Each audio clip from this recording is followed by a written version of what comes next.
No, probably not, no.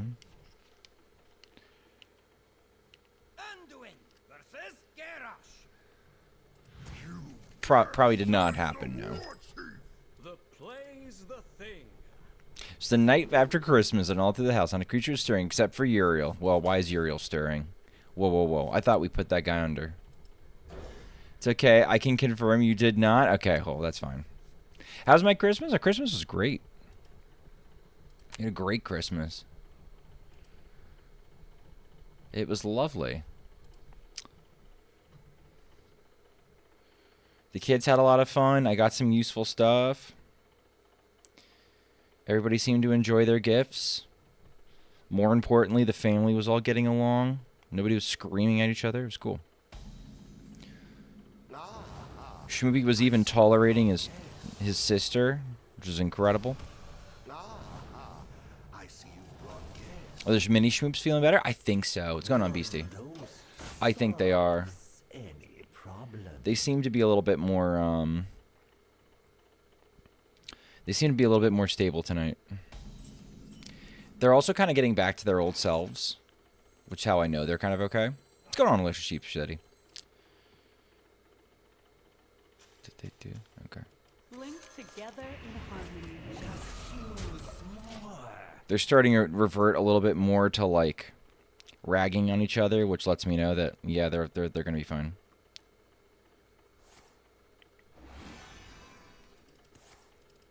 Okay.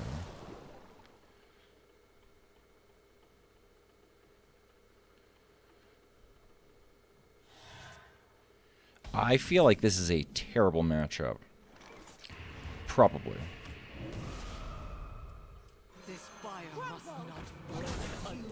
You know, I kept this Neophyte with the intention of playing it, and then I kept finding reasons not to play it. Tells me I probably screwed up. I'm not built different. I'm built wrong. Sorry you feel that way, Uriel. Alright. I need a vacation from my vacation.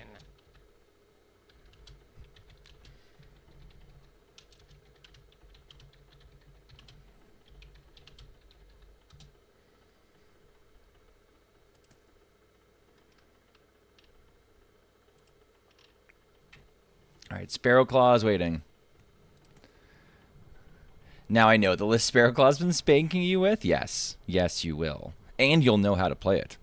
You missed me too, Schmoopy? I never said I missed you, Uriel.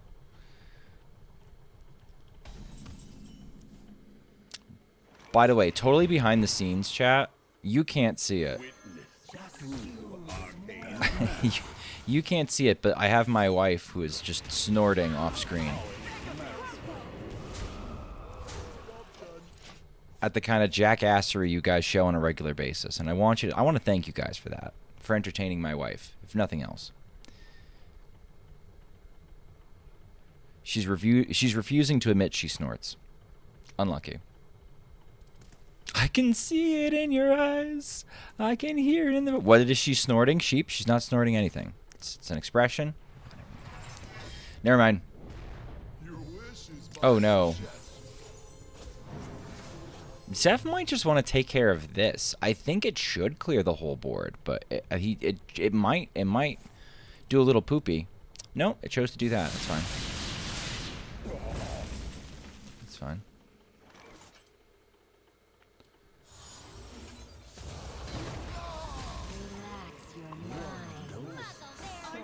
Okay, if we make it especially hard for them to do anything next turn, surely we win.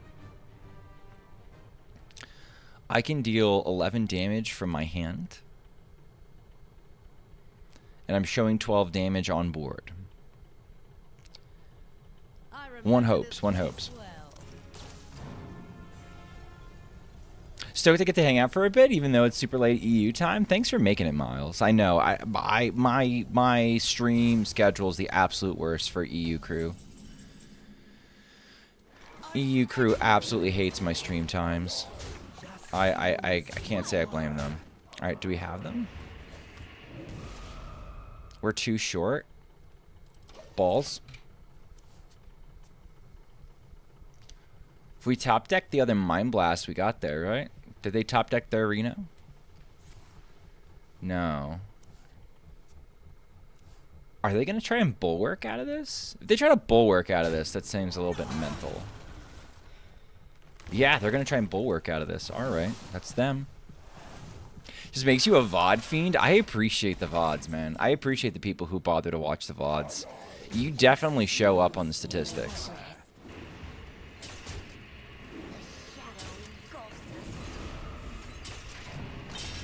It's crazy the people who regularly watch the VODs. It still blows my mind. All right, we beat up. I think that was a favored matchup. We did pretty well.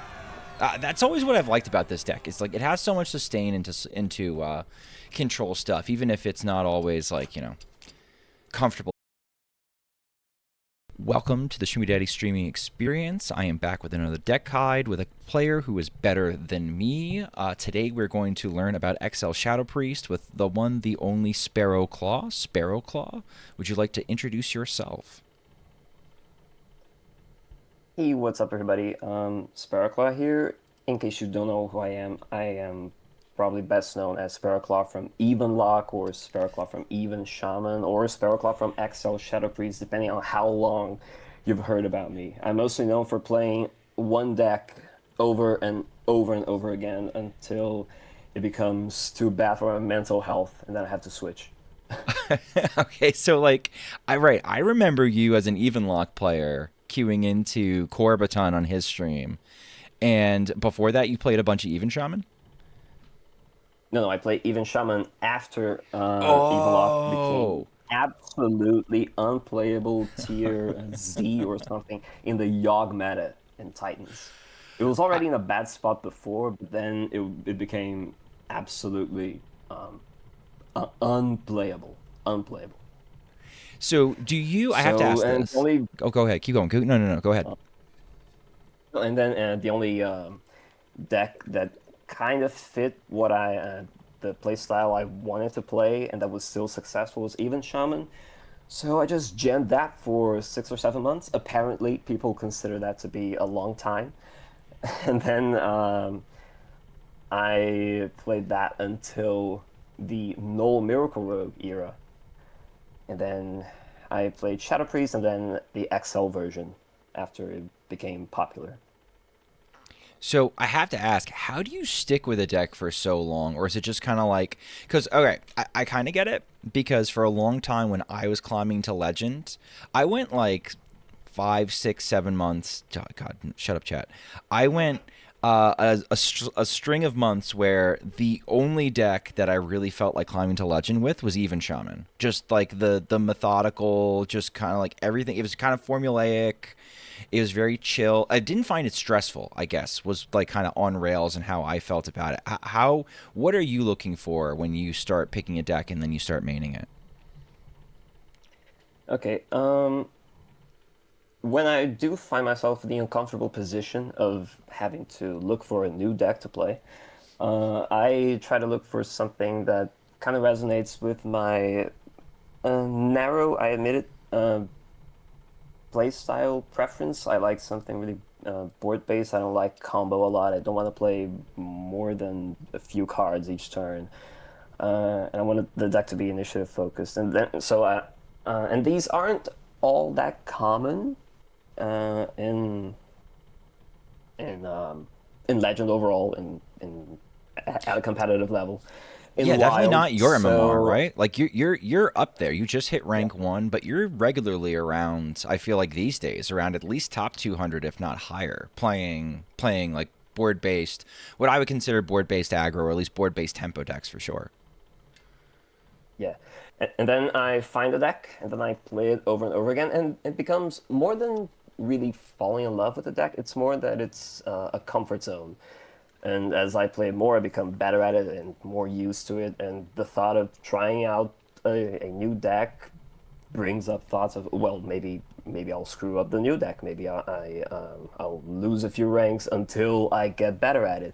And there aren't really that many other options competing with the deck I have been playing at any given time. So I just tend to stick with what I've been playing. I don't really get bored of doing the same thing over and over again. I kind of tend to do the same thing over and over again, also in real life.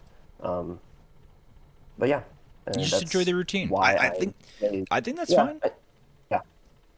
Yeah, like you're like you and like Tornado, and there are a couple other people that you kind of call to mind where like you queue them up and you're like, oh man, I know what this guy's playing. I might even know at this point. I might even know Tornado's like even Shaman 30. Who knows? But all the same, like I can respect the fact that you want to queue into the game, and then you kind of want things to be expected, and you have a routine, and you express skill, and it brings you joy. That's cool, man. That's cool. Do you want to talk about the general play The joy style? part is a bit Right, with your competitive Wild Hearthstone, there's joy's optional. Got it. Do you want to talk about the general game plan of what we're trying to do with XL Shadow Priest? As silly as that might sound to some people. Okay. In case you weren't around when this deck first popped up back in Stormwind, this is an aggressive priest deck, which all the spells are shadow, which gives us access to a hero power that deals 2 damage, which is a very aggressive hero power. It can also be used for board control. And so overall, this is an aggro deck. This was traditionally a 30 deck, but then it became, as I'm sure we're going to talk about in a moment, it became a Renathal version. But the game plan here is we're still an aggro deck. We want to get chip damage done in the first few turns, and then after we lose the board, because we will eventually lose the board a lot, we want to finish the opponent off with burn, be it through some minions like Shadow Bomber or Giant Worm, or with the spells more traditionally with Mind Blast and Acupuncture. Yeah. Sounds about right. So we're aggressive. We're dealing in our chip damage, and then we've got to finish her off over the top. Yeah, we could jump into deck construction. Do you want to? Well, so it's not long ago, at least in my mind, this deck was like the best deck in the format. And can I say when this deck was the best deck in the format? I think that was one of the best decks in the format we've had. Right? Like if XL Shadow Priest is good, because I know you have strong feelings about this too. If XL Shadow Priest is good and the best deck in the format feels healthier overall. Yeah, I would agree with that. Absolutely. If the best deck is just something that is too powerful and doesn't scream like a play pattern issue, to me personally, at least, I know it does to some people, then Wild isn't a good spot. Yeah, and it feels really bad when the best deck is something combo-ish, more OTK-ish, because it's not my particular play style. Me either, and I know you're not the biggest fan of Renathal piles either at times. I kind of like Renathal. What I don't like is only being able to run one copy of my cool cards, so I don't tend to like Reno very much. I don't want to clear people's boards either in general.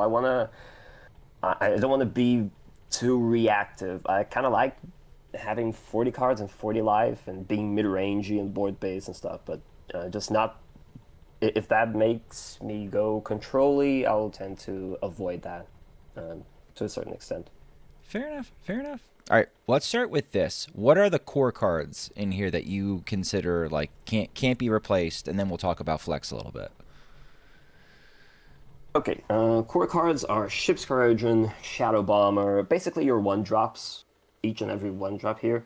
Miracle Salesman, maybe not, but I still think it very well makes the cut there. It's played its way into it, right? Like it wasn't in the list for a long time, and then we realized how well it works with Ethereal Oracle, which I'm sure we'll talk about in a minute, and like it's like this has to go in.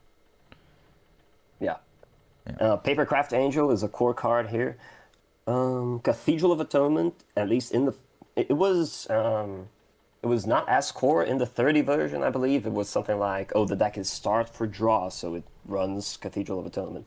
But since we are running 40 cards here, it really makes the cut here. It's a really good card here. That's interesting. And the burn spells, Acupuncture and Mind Blast. Right. That's funny that Cathedral... I know Cathedral has always been one of the first cards that people end up cutting, and then whenever we look at HS Guru stats and we look at Cathedral, it's always in like the top half of cards. Like people don't like playing it, but people kind of like they should be playing it, and they have to play it, and like just get over it. I feel like it gets a lot of minions over certain clear break points. Yeah, it does.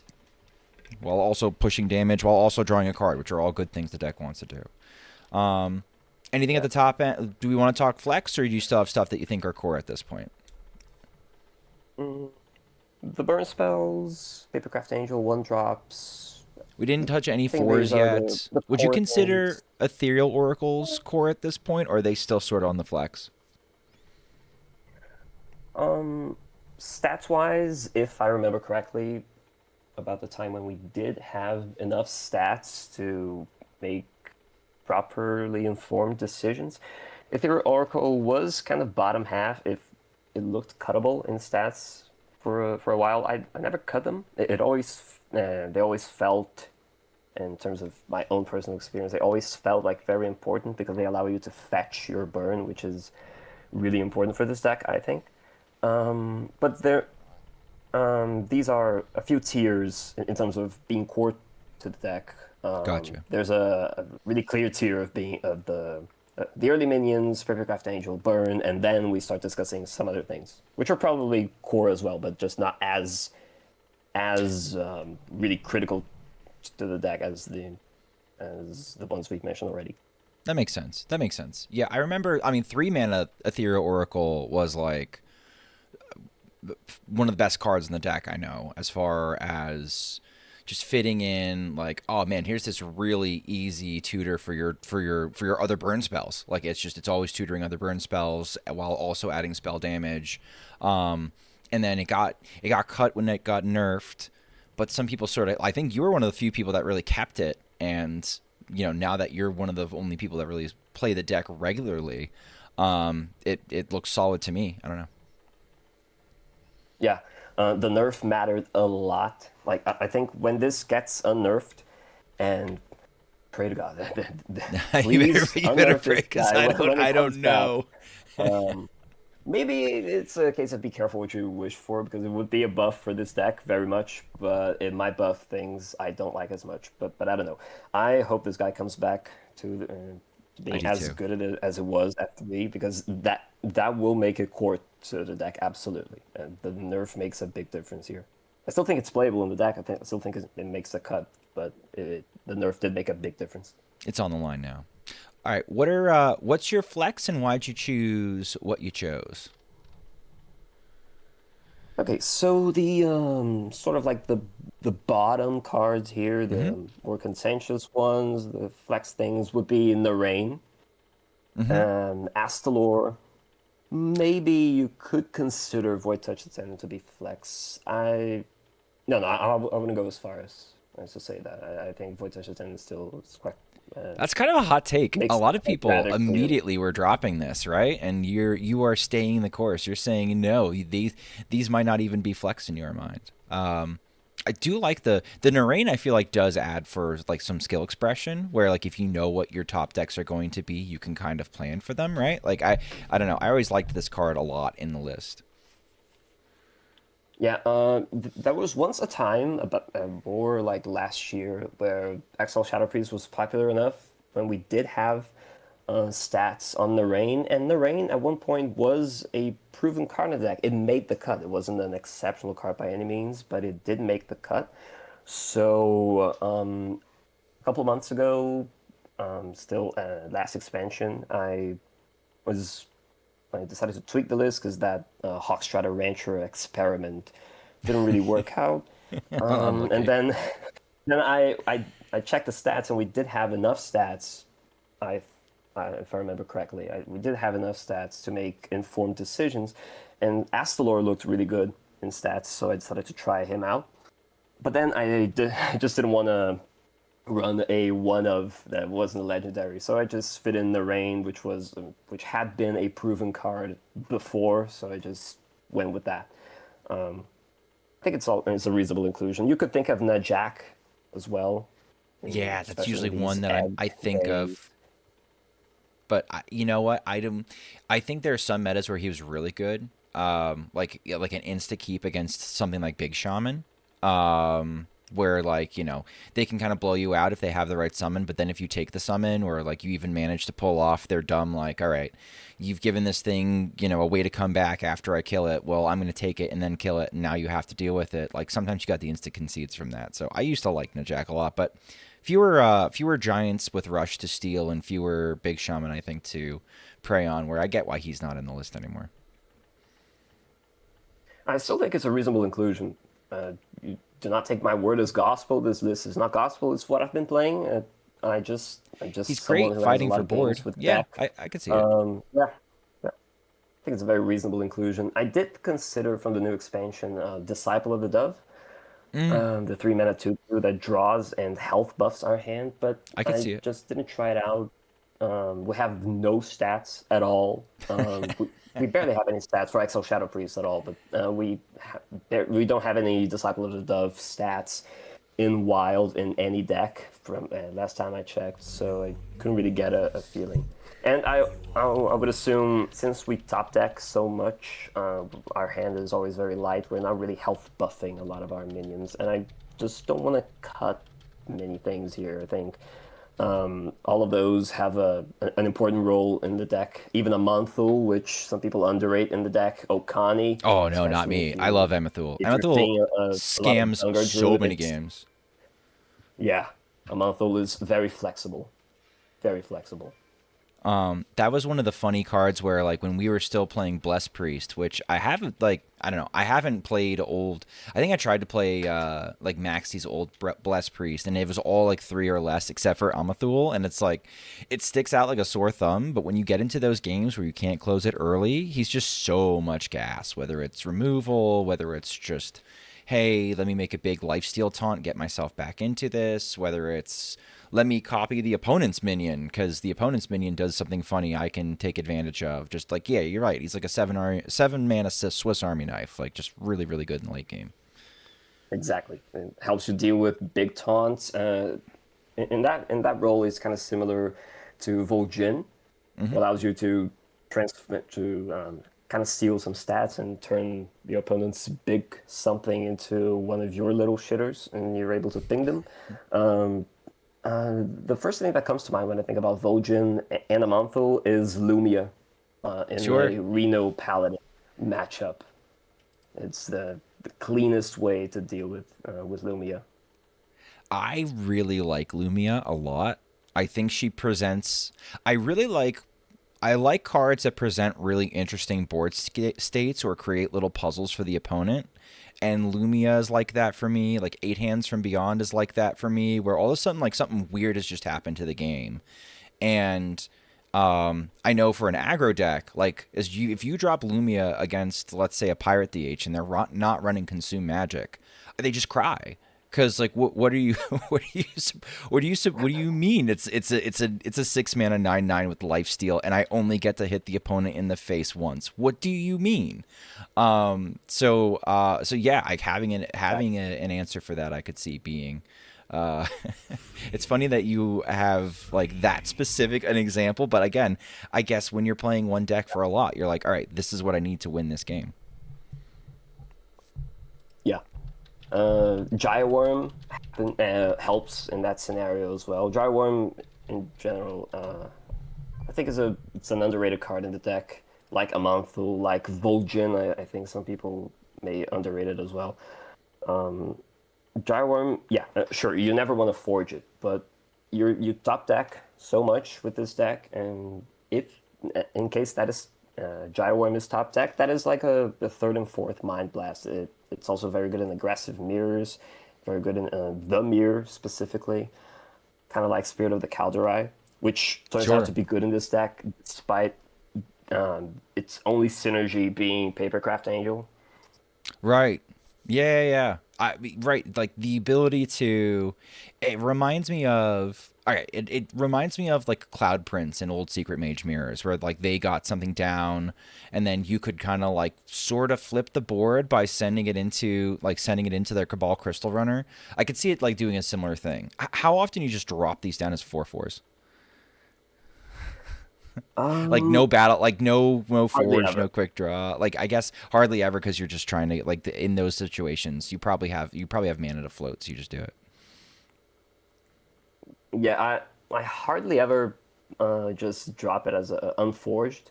Maybe I should try to do that more. I remember I think it was this week against KVLT. I just misclicked and dropped it on 4, and I ended up winning the game. So Dealt infinite. because It's I stuck got infinite. exact lethal with the tools I had on the board. So because I misclicked and dropped it on the board accidentally. So maybe I should drop it more often when I have nothing else to do with my mana. Anything else you want to talk about as far as deck construction goes before we move on to like basic mulligan? Oh, I have something I want to talk about. Why do we have two types of Shadow Bombers here? Why are we doing this to ourselves? Because I like doing it, but mostly because I like trolling people sometimes, subtly. Why are you doing it? I am not doing that. No? I am absolutely not doing that. This No. is me? I believe I sent it in chat once, and somebody picked it up and said they made one small tweak, and that was the tweak they made, and that was the list they sent me, I don't know if it was just to enable and filterphobe. incentivize this monstrosity of a behavior. All right, never mind. I thought I found a kindred spirit, but instead I have not. I'm sorry to insult you, sir. All right, let's start. Not at all. Anything? Oh, Neophytes. Yeah, Neophytes are good this meta, right? Like just the spell hate to slow people down. Yeah, one of the roughest matchups for this deck is Warriors. Basically, all kinds of Warriors. Stealth Rays, plus 125 armor is a very bad matchup. Reno in general, and against the 30 list in particular, those that more reliably want to From the Depths or All You Can Eat on 3. Usually dropping a Cult Neophyte, targeting their 3-mana turn, is really good. It delays a From the Depths and makes that turn more awkward. Neophyte is good to block a volume up as well against Hostage Mage, and that really makes their hand a lot more awkward because they can't just draw. They're going to overdraw. They won't be able to discover another copy, and they can struggle a bit with that. Neophyte is also nice against Druid, and you should play that too against Dungar Druid, for example. Sure. If you can drop it to target their 5-mana turn or their 2-mana turn, that is quite impactful. Oh, that throws them off their You should not just hold it for the pop off, because Yasiel just undoes Neophyte effects, right? So what you can do with Neophyte is you can disrupt their mana. You prevent them from ramping as comfortably as they would like. You create decisions later on where they're jostling whether they're trying to clear your board or to ramp, and delaying their ramp is I think the best way you can beat that matchup, apart from Okani. Right. Against experienced Dungar players, the matchup is usually unfavored. And Okani is pretty much the only way we can win that. Okani for minion most of the time, and I believe you should save it for when they go for the pop off, because that forces them to maybe commit a Renathal and spend 3 mana when they would like to make the pop Drop off. a Dungar or something. Yeah. If you drop the Okani before that, just to let it there like an objection, they can more easily drop the Renathal when in a turn where they wouldn't really be doing much anyway. All right. We haven't talked about Fellwings, but I think Fellwings speak for themselves. We haven't talked about Ashen Elemental, but I think the Ashens sort of speak for themselves. I know I've played them to great effect, especially when a silly little questline DH plays their Sigil of Time. Haha, tee-hee. Yeah. I've done that a few times. A few times? Yeah. More than a few times. What's the basic mulligan? So It's let's also say our way to beat it's also the way we beat Hostage Mage in general. Oh yes, yeah, your ice block tech, right? Your built-in ice block tech. I mean, yeah, it's kind of cursed and very funny to me that this is the card that Corbett revealed, and is now like honestly like a pretty decent tempo tech card where like a lot of decks want to draw a lot of cards, so you might as well like if you're gonna run something that hates block, this makes a lot of sense. Even against Warrior, when they want all you can eat on 3. Oh, 100%. Yeah, for sure. Right? It's like, all right, am I really eating 6? Probably. And like sometimes they shouldn't, right? Like sometimes they really are not in the position to, but they do anyway. Because like, what else are they going to do? How about let's move to basic mulligan. So this can be like, again, short and sweet. Like you don't have a lot of time to explain to somebody how to play the deck properly. What are you looking for in a basic mulligan? Okay, so for basic mulligan, you keep your 1-drops, maybe except for salesman. I will generally only keep salesman if I have no other 1-drops. Okay. And I will sometimes keep Angel even when I don't have any other 1-drop. Angel is very good. But that's the basic mulligan. You keep your 1-drops, you keep Angel. You maybe only keep Salesman if you don't have another 1-drop already. Okay, makes sense. Now, this is where we could get a little hairy. How about more specific mulligans? I'm sure you have some very... you being so thoughtful as far as... Because I've heard you talk about the game, and we've only really scratched a little bit of it, and like your sort of vision of what Hearthstone should be, and I think a lot of people would agree with it, where it's you know, it's a little more board-based, you like dupes, you're not really... Like, you don't have anything against piles, necessarily, but you're sort of anti-Reno, you're sort of anti-combo. I think there's a lot of Hearthstone players that sort of share the same headspace. You play one deck for a long period of time, so I'm expecting you have some very specific like class matchups that you're looking for things. So let's see if I'm full of crap or not. Okay. Against Druid, you pretty much always keep Neophyte. And kind of have to read their deck. If it's Astral Communion, you're going to drop it targeting their 3 mana or their 4 mana turn. Right. And if it gets you on 2, there's not a lot you can do. Yeah. Do you ever drop it on 2? Fortunately, okay. Do you do it if they have a... To me. Do you ever do it if they have... I'm sorry to interrupt. Do you ever like drop Neophyte on 2 if they've like kept a ton of cards in their mulligan? Like if I see it's 30 and I see Ysera and I see them holding a bunch of cards, I guess like it's hard to justify, but like do you ever just like rip it if you're like, oh man, I'm hand reading and like I think they might have it and maybe some Vates, who knows? I don't actually remember. But I think off the top of my head now, I would think about it. I would hesitate a lot because if that's my only Neophyte I have in hand and I just drop it and I end up not delaying anything at all, then it just didn't accomplish anything. I didn't protect any board. I didn't really delay them.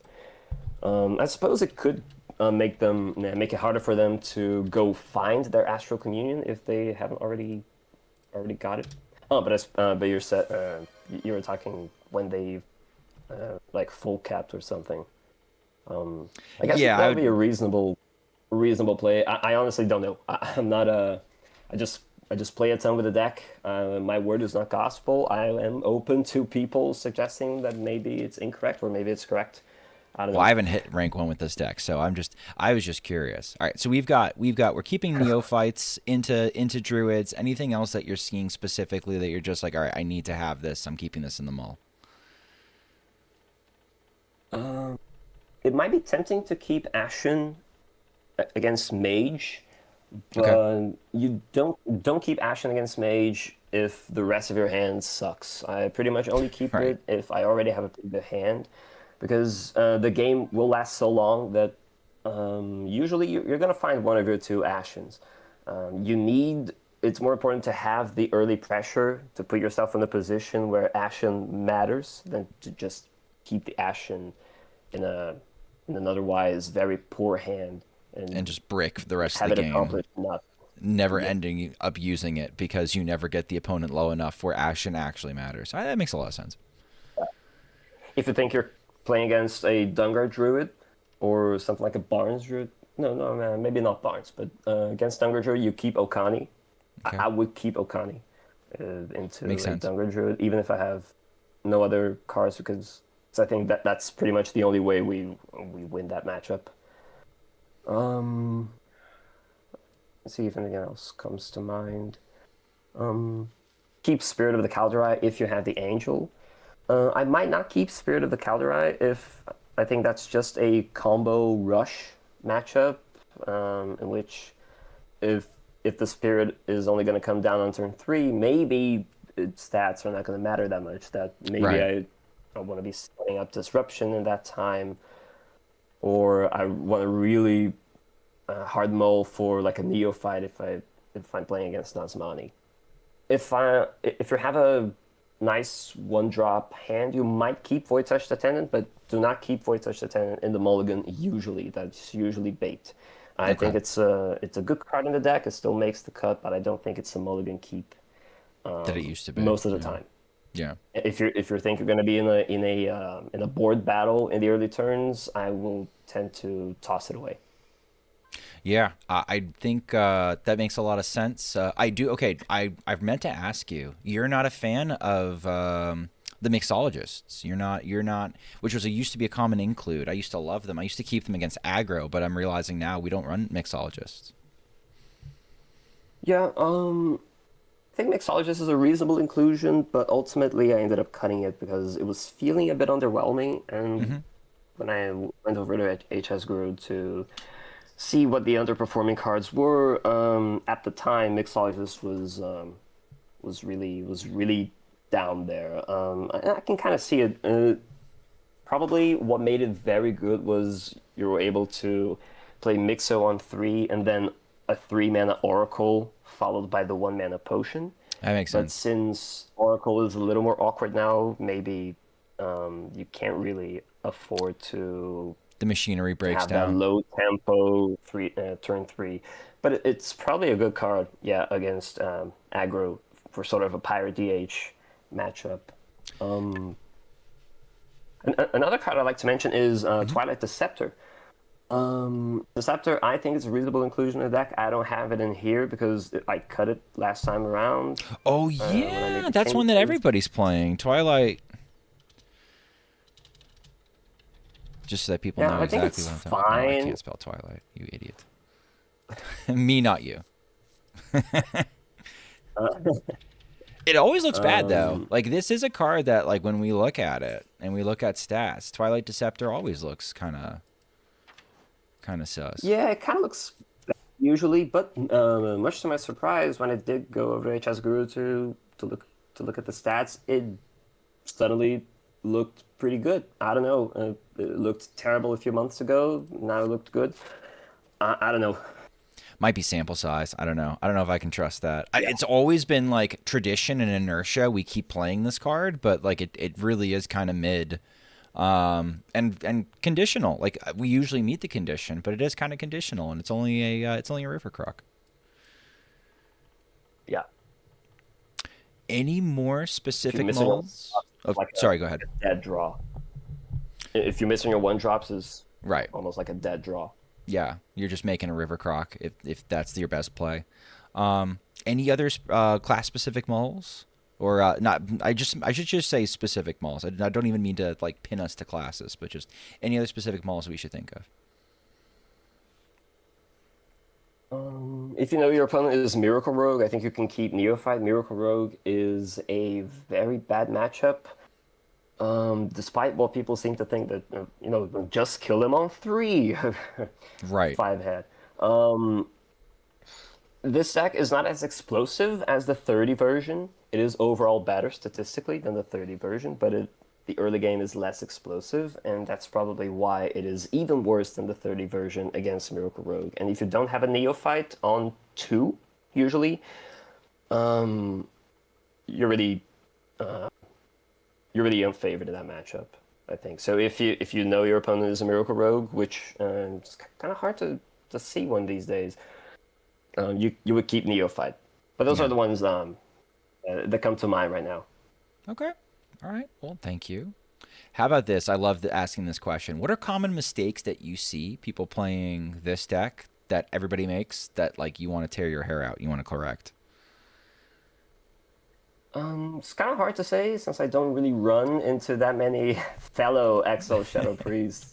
Was there one that you were used Masochist. to Uh, remember that was used to drive you nuts when this was more popularly played? Honestly, not really. Maybe playing the attendant um, on 1 when it was back when it was Right. unnerved. It's a fine play if that's the one drop you have, and you can kind of snowball the damage in subsequent turns. But usually you want Voidtouched Attendant, and especially now after the buff. After the nerf, you want it to capitalize on the board you already have. Not really, not as much anyway, to as part of your board development. I remember when Void Touch got nerfed. Memnarch put out a snarky tweet that's like secretly it's a buff because people will actually start playing the card properly. Yeah, I guess that makes sense. That makes sense. We do have a question from chat. We're not running Raise Dead. Can you again explain your thought process? Why no Raise Dead? Sure, it may seem surprising when Raise Dead first came out back in Scholomance, and then the deck Shadow Priest came to existence in Stormwind. Raise Dead felt like a home run. Was of course you're gonna run it. It's almost like draw. You have 0 mana, draw 2 cards, draw 2 minions, taking 3 damage. Who cares? But I don't know if that's just power creep, but since fetching or burn is so important, and now you have better, more impactful shadow spells that you want to find, you really don't want your Deceptor, if you're running that. You really don't want your Oracles to find a Raise Dead. You could maybe argue that Raise Dead helps activate Oracle. I was re-remembering that we were doing that, but that's kind of the same job that we have. I was going to say, or you're going to say something about the salesman. Go ahead. Yeah, that's what salesman is here for. That's part of his job, to activate Oracle more easily, and you really don't want Oracle to find your Raise Dead. Yeah, and like it was kind of nice that Raise Dead. It's not that impactful. Sorry, go ahead. Go ahead. It's just not that impactful anymore. Apparently, Yeah. Raise Dead. It always looks very bad in stats. I remember when 3-mana Oracle, it was nice having Raise Dead to proc the Oracle and draw more cards, but at the same time, I also remember like it wasn't completely insignificant to take the extra damage sometimes, because back then the mirror or 30 was a lot more frequent, and so like in some of those matchups you really couldn't afford to take the extra damage when you were doing the thing. At least that was my feel climbing with the deck. I did take the deck to Legend a couple times, at least once. I don't remember if I actually made it a couple. It's one of the decks I sent my wife, so I have more than a non-zero number of games with this, but probably not nearly as many as you. All right, so if Voidtouched on 1 is the only mistake that we've seen in a long while, are we ready for some gameplay? I guess I would just like to discuss the Renathal thing, because I Please. see a lot of people asking why an aggro deck is running Renathal, and make no mistake, this is still an aggro deck. Yes, it is less explosive in the early game. Yes, you have a bit more sustain. You're running a Monthul. You can go late game. You're still unfavored if it goes late game, but you're not as dead as the 30 version if you go late game. So why is an aggro deck running Renathal? Well, people always comment about, oh, but you gain plus 10 health. Oh, but on the other hand, you're more inconsistent, and who cares about your life total? Well, I remember Corbett tweeting out or something in Discord about pretty much last year, back when this deck was like discovered. Back in Perils, when we had enough stats on HS Guru to say, oh hey, well that's surprising. But there's a Renathal duplicate aggro Shadow Priest that's better than the 30 version apparently, and it seems like more and more.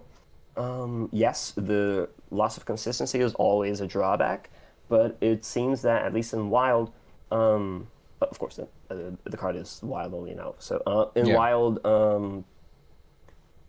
the 10 extra health really makes up the loss of consistency, provided you have enough cards.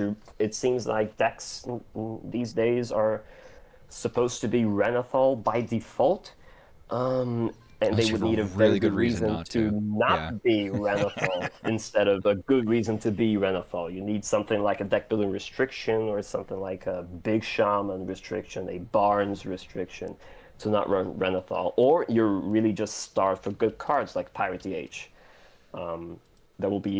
There'll probably be a time where the bottom cards in Pirate DH aren't so bottom that you will want to run Renathal. And there are so many games with this deck, with Exalt Shadow Priest in particular, where you're one turn away from dying because you have lost the board. They have swung back the board, Right. and you're able to finish them off. Like, something like Miracle Rogue, something like Questline DH, something like Libram Paladin. You may die if you don't have that 10 extra health to find your Mind Blast, to have an extra mana and an extra draw to chain and fetch the spells with Oracle to finish them off. You know what it So reminds this is me just of? a case of statistically, well, it seems to be paying off, the Renathal. It's You know what- always Go ahead. Sorry.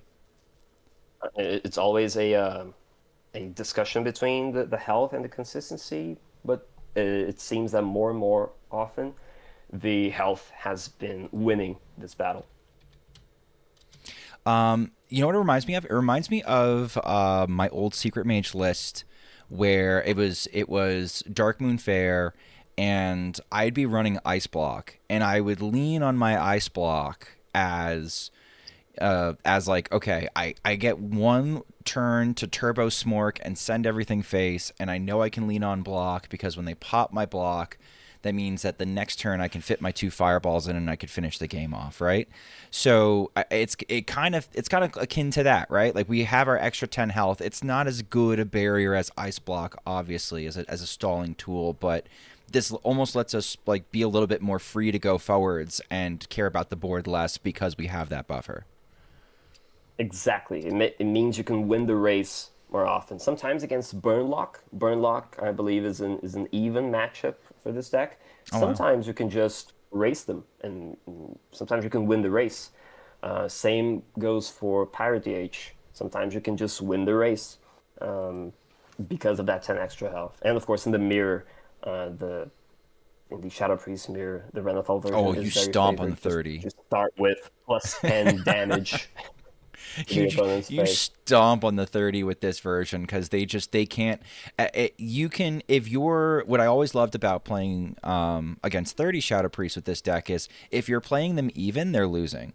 Like, if you guys are exactly the same on board and cards in hand, and like you're trading and they're playing stuff and they're doing their, like, if you are neck and neck with them on board, they have turbo lost, because the minute that they can't do that anymore and you have enough burst, like, they're cooked. Like, it's like even, let's go. I love aggro mirrors like that. Sunken City Pirate Rogue was like that too. I just like very skill testing. Just when do I turn the gas on and go face? Yeah. This deck is less explosive than the 30 version, don't get me wrong. That Sure. is a drawback. That is relevant. But it seems to be paying off. It seems to be a nice trade-off, just because your minions then represent... they are more threatening to the opponent's life total than theirs are to your life total. And it seems to be a worthy trade-off. Awesome. Appreciate it. All right. You ready for some gameplay? Sure. It would be tradition if immediately I queue into 90 million unfavorables. Actually, to start the stream when we were just waiting for you to show up. Because I like queuing a game with the deck if we're going to do the guide with the deck, and I will sometimes include it at the very beginning because people like talking. People like talking about Hearthstone more than like playing Hearthstone sometimes. But I like including a game at the very beginning, and we queued into Arena Warrior, and I pulled it off. But I was saying, I was like, oh, this doesn't feel good. Oh, this doesn't feel good. Yeah, I've been having a couple rough few days queuing into unfavorables non-stop and bricking my favorables. It happens sometimes with this deck. You don't have a lot of draw. Sometimes you draw the wrong half. Okay, so I know this player. This player likes off-meta aggro. So I know they say Druid, And I know we said we're going to keep Neophytes in a Druid, and we're going to keep Okani as a Druid, but I know for a fact this player enjoys off-meta aggro. I'm expecting Treants or some sort of weird aggro Druid. So expecting that, what would you keep? In that case, if it's Tree and Druid, I would toss the Attendant and the Okani, and I would keep Angel and Neophyte. All right, sounds good to me. I was thinking along the same lines. We want the free hero power. We want to apply pressure to their spells and slow them down on the right play. Exactly. I might be wrong too. They could be doing something completely different, but that's been their play pattern forever. Okay. Well, it's a 30 deck and no Isera. Either Barnes or, well. I'd be shocked if it was. We have to play like it's Barnes because it's like, what else could it be?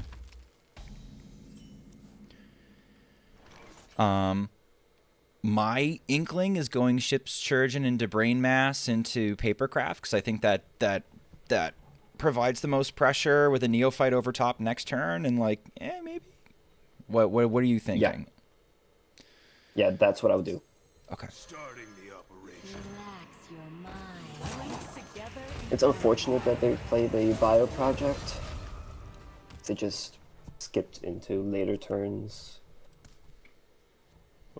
Didn't really have the first few turns to deal the chip damage while they try to find their Barns or their ramp. So maybe this is going to be awkward. I'd be shocked if they were Barnes, but you know what? Maybe they are Barnes. I don't know. I'd be shocked though.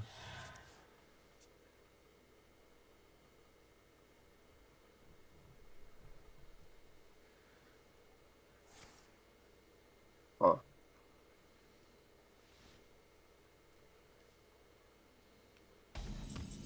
Okay. What are we doing, King?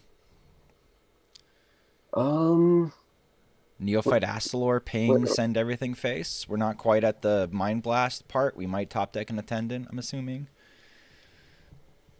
Yeah, I'm just trying to decide whether it's better to hold the Neophyte for the following turn. But I believe we can two-turn them, right? If we just toss everything to the board and send the Neophyte in already. Is that a two-turn? That's Next turn. So we're showing 6 now, plus the hero power would be 8. Neophyte and Astalor would mean 13. I think I have to make the play just because I don't want to rope them too much. Yeah. They're going to have a hell of a time trying to clear this. Or even, this is nice because we're kind of playing around Rising Waves, too, a little bit, because we got the 2 little guys on here. True.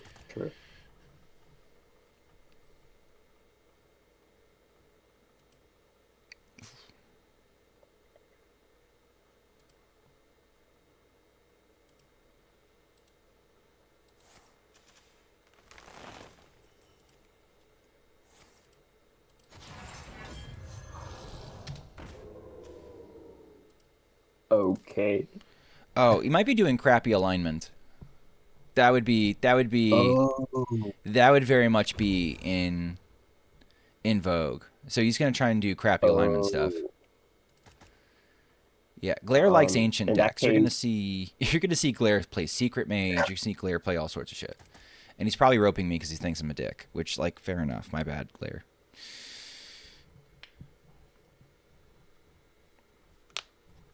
Oh, I'm not trying to, dude. I'm sorry, man. I apologize. It's my fault. It's not Schmoopy. It's not. It's my fault. I'm sorry. It was my fault. It's all right. I want to really do top deck our Voidtouched. That'd be cool.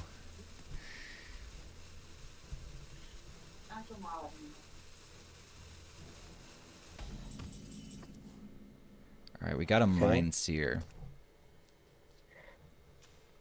Yeah, we don't really have much of a choice here. We just send everything phase. You can probably tempo the Astalor.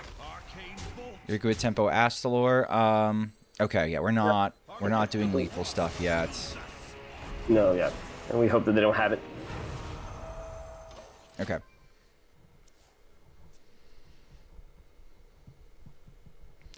Do you ever mind seer patches there to make room to drop 8 mana Astalor? Like, is that mental? I guess we're going to end up killing them Oh, regardless. I did not see that line, to be honest. Yeah, I think that makes sense. It feels terrible. And it does make it harder It to play does, around Rising Waves, which would be a reason why not to do it. And if we're in a position that in which Astalor can go for lethal, then we probably already have lethal on the board, and with We the already have Mind already. Blast. We have a million other things, right? Like, it's really not worth it. Okay.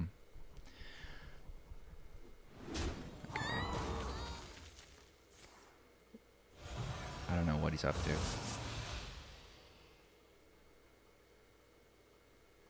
I think we won. Time waits for no one. Yeah. Or at least it's close. What is that? What are you targeting that with? Nightmare? Oh, okay. Sure. Okay, so Okay. they just killed their mana saver for us, Arcane bolt at you. and that should be lethal. I didn't want to wait too long on your input. I was just gonna I was just gonna kill him. Yeah. Not really a complicated turn there. No. He does do. I remember him doing. He used to do silly druid combos. Like he'd try to do like the Deathwing. Do you remember the Deathwing cube deck that would make a ton of Ragnaroses and stuff? Maybe I'm not that old. Oh, okay. I That's don't know. fair. Fair. When You know that's, what? Fair. Ouch, but fair. No offense. Oh, yeah, absolutely some taken. But you know what? I had it coming. I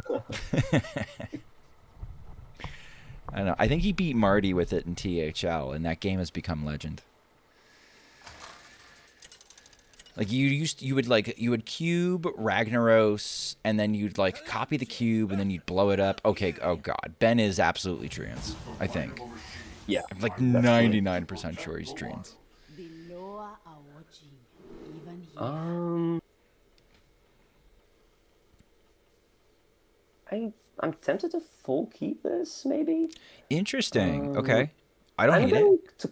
I'm probably gonna coin Acupuncture Fellwing on one, or Do we keep ships? Do we do Yeah, like I think we- ships, acupuncture, fellwing, and like maybe we toss the brain mass if we're gonna do that? But the brain mass trades nicely into treants, so like yeah, I think we toss the Acupuncture and we let it.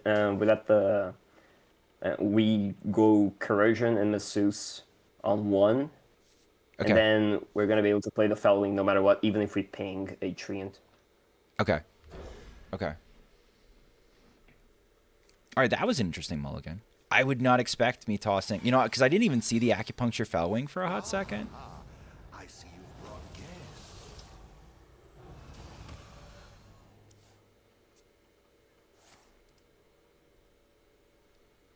Yeah, I think I forgot to mention that in the Mulligan section, but I usually keep Acupuncture if I have a Fellwing. Oh, that's fine. That's fine. Ooh, is it just Papercraft? Oh, yeah, now we deviate, yeah.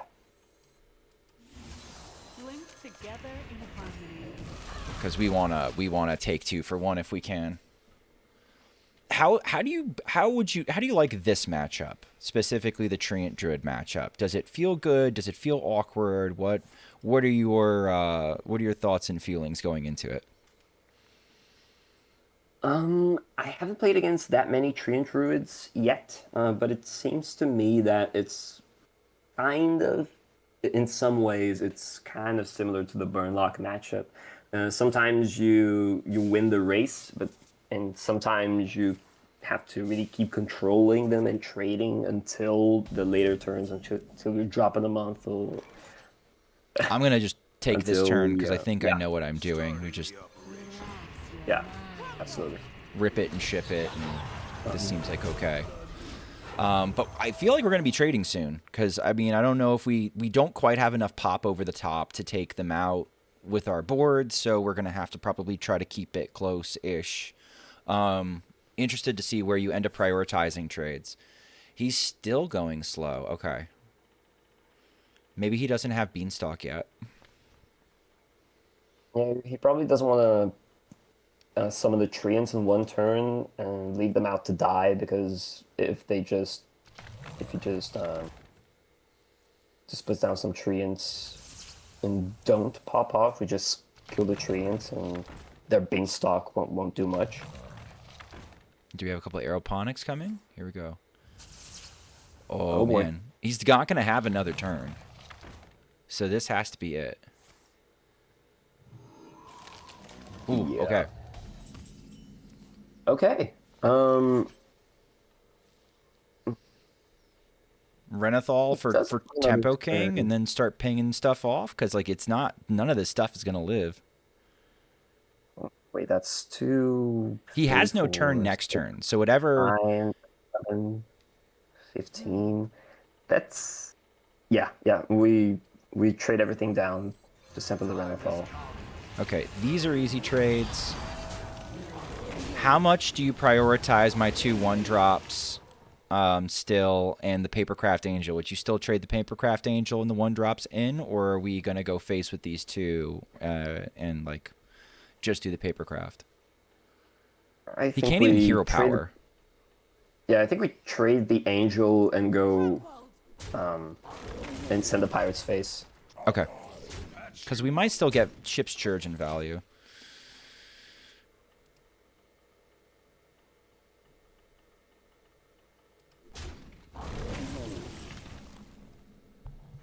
Okay. All right, so he took out my Fellwing. Bastard. Okay. Churgeon, face, Yeah. I guess. Okay. Are we holding on to... We're still holding on to the Acupuncture because we might top deck an Ethereal Oracle or something like that, so we're just holding our burn back again. Just... Exactly. Okay. We hold it in case we draw Oracle. So we have a way to activate it.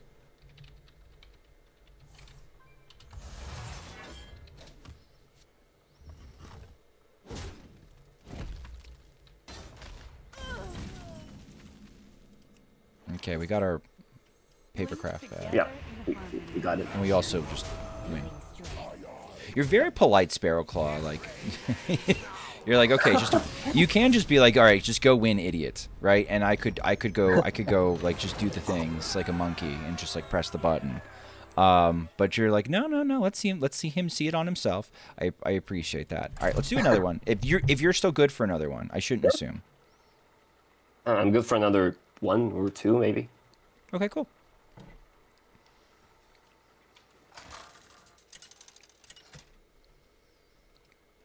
Sorry for dropping frames. It looks like we're done dropping frames. The little This is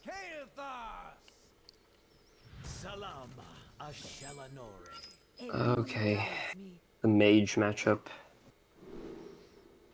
So according to And your... that's a full pot. Yeah, you just tossed us, right? According to your Mulligan guide, we got no 1-drops. Nothing of note. Oh, look, we got a 1-drop. High patches and other more expensive patches. Yeah, that's kind of the downside of this deck. You kind of run 3 patches. Sometimes they come to see you. They come to look into your face. But it's XL, so you don't see them as often. That was one of the benefits. True. That's true. I'm surprised we still, and I didn't make a big deal out of this. It is funny that, like, for 4 pirates, we still run patches. Then again, patches, with ships at least, patches isn't a 1/1 that dies so easily. It's a 1/2, which I think is relevant. Yeah. Right. I'm not 100% sure. Patches anyway. You usually get a pirate on 1 and you summon patches on 1 or 2. Yeah, we just tempo the patches. Are you tempoing the Unfortunately. Voidtouched in this matchup? I'm assuming you would. Absolutely. Yeah. Yeah.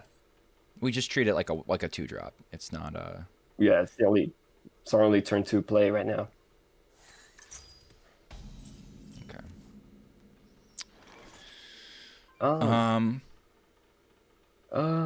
They do have the coin, but they also have a 2-mana hero power. So we might get more value dropping the Voidtouched. I don't know if we want to wait till... I don't know. What are your thoughts? What is illusion? I think we draw the Voidtouched, and we want to try to block a volume up.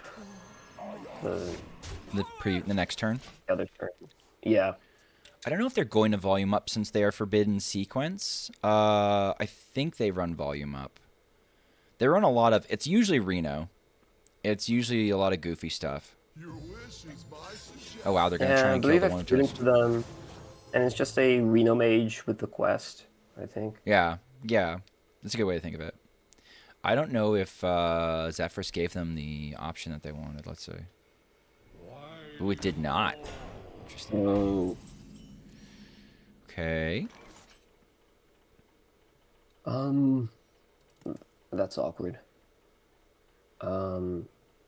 I think it's Cathedral on the Attendant, face with the patches, because they want to trade the Zephrys into the Voidtouched, and that will kill the Zeph. I'm good with that. But that's not a good position to be in. It's not comfortable, no. They did use their coin to make that play, though, which I think wasn't exactly what they wanted. I think they wanted Smite or something.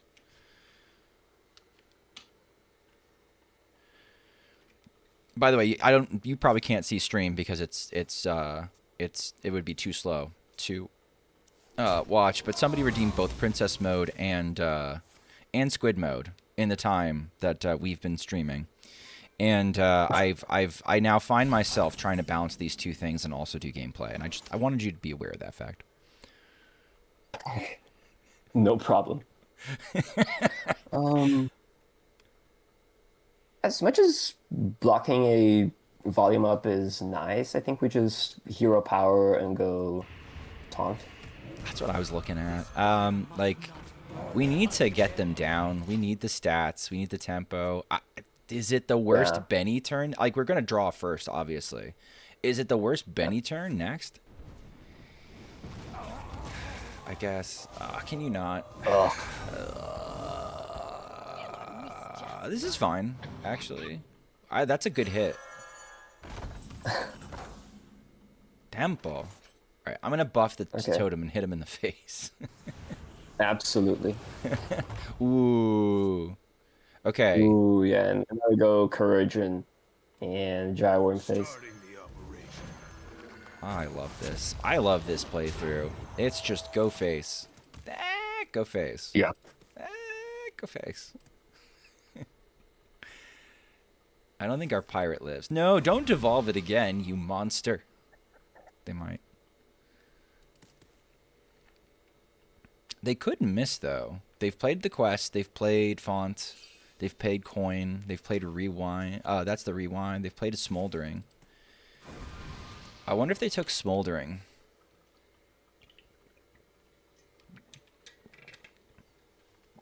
Maybe they did take smoldering. I'm only musing that aloud as to whether or not it comes into our calculus as far as when to use the Neophyte, but I think it's looking pretty good now. I assume the ship's gonna die, right? I'm assuming. Yeah, I think we're gonna temple the Neophyte. Yeah. Okay.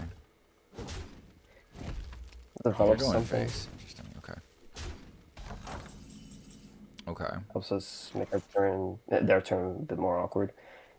And I think we tempo the Angel, the Neophyte, and the Fellwing. Together in harmony. I'm gonna make the Fellwing cost 0. And I'll just ping face. Are we protecting the Neophyte? We should protect our 3-2. Yeah, I think we ping the Scavenger. I don't want them bouncing. Forgot the name. Yeah, the Scavenger. Yeah. Alright, so 14, even if they take off the Neophyte, they're going to have to spend 2 mana to do it.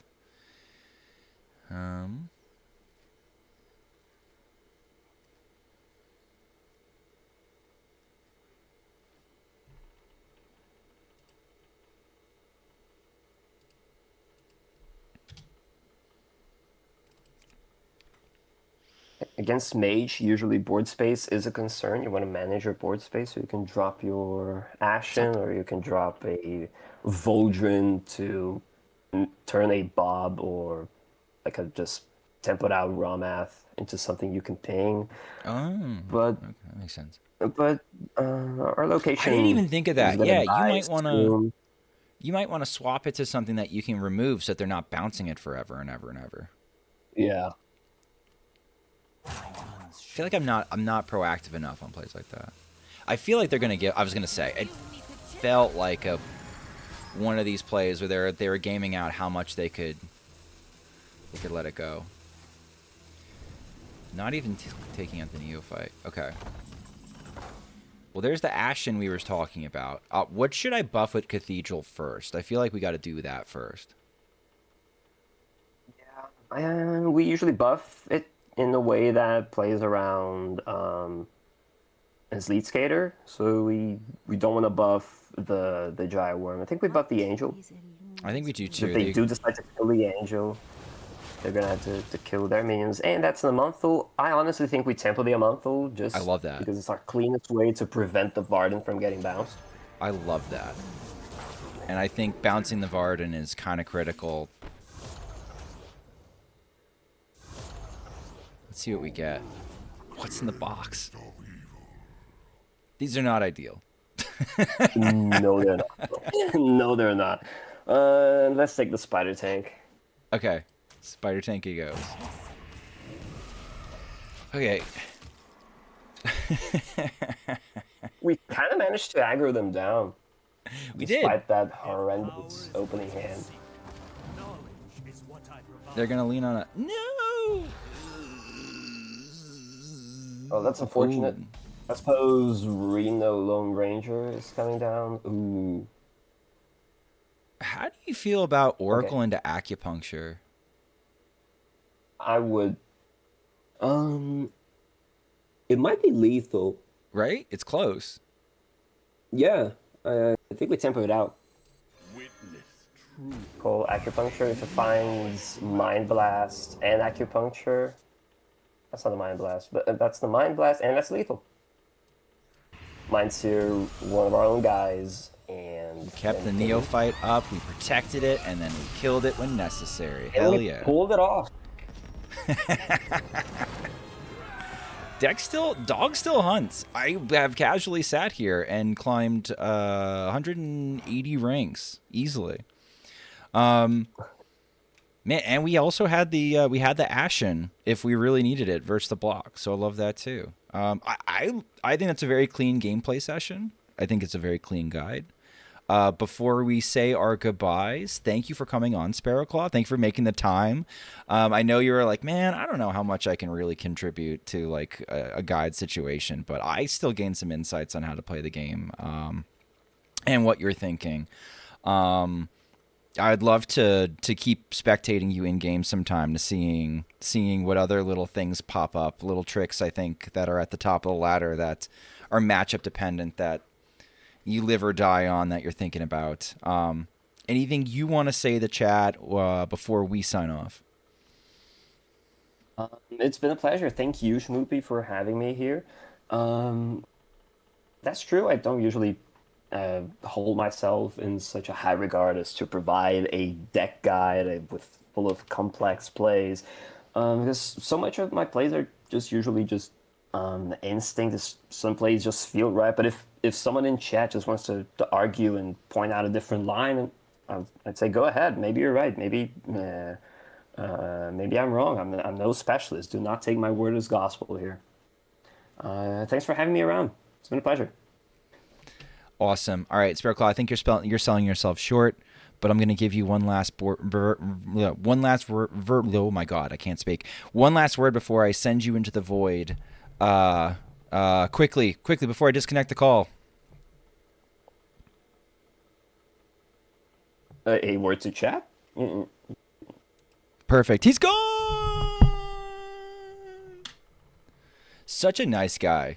Thank you, Sparrowclaw, for doing that. I know these guides do great on YouTube because people like learning decks, especially decks that have been around for a long time, like XL Shadow Priest. And if you enjoyed this content, please consider liking, commenting, and subscribing on the YouTube channel. Okay, I can open it up to decks.